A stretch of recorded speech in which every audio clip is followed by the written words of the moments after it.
Aujourd'hui, les acteurs spécifiques de l'IA, ceux qui ont une vraie expertise du sujet, notamment les GAFAM, Google, Amazon, Facebook, Apple et Microsoft, pour citer les plus connus, s'intéressent de très près aux questions des services financiers.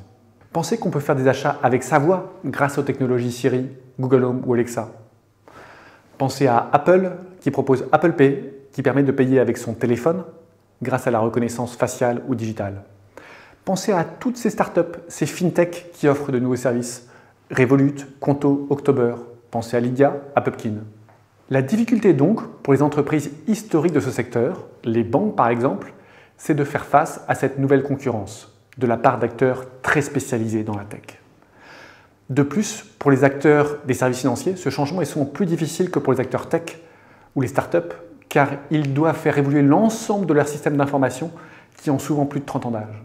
Et oui, le risque qu'il y a à ne pas bouger pour les établissements financiers, c'est de faire face à des ruptures similaires à celles que Kodak a connues au tournant des années 2000 avec la photo numérique. Bien qu'étant à l'origine de cette invention, Kodak n'a pas réussi à s'adapter en abandonnant la technologie argentique. Comme le disait Darwin, ce n'est pas le plus fort de l'espèce qui survit, ni le plus intelligent, c'est celui qui sait le mieux s'adapter au changement. Quelle est la valeur ajoutée de ces nouveaux acteurs de la tech ? La force de ces nouveaux acteurs de la tech est double. D'abord, on l'a vu, une très forte maîtrise des technologies, notamment liées à l'IA.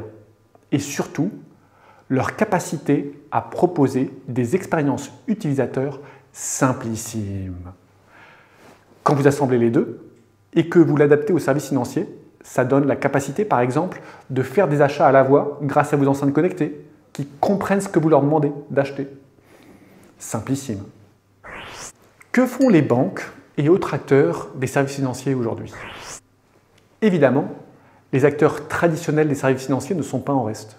D'abord, ils rachètent des acteurs tech. BNP Paribas a racheté Compte Nickel pour développer son réseau de distribution en dehors des agences traditionnelles. Crédit Mutuel Arkea a racheté MangoPay pour en faire sa solution de paiement en ligne.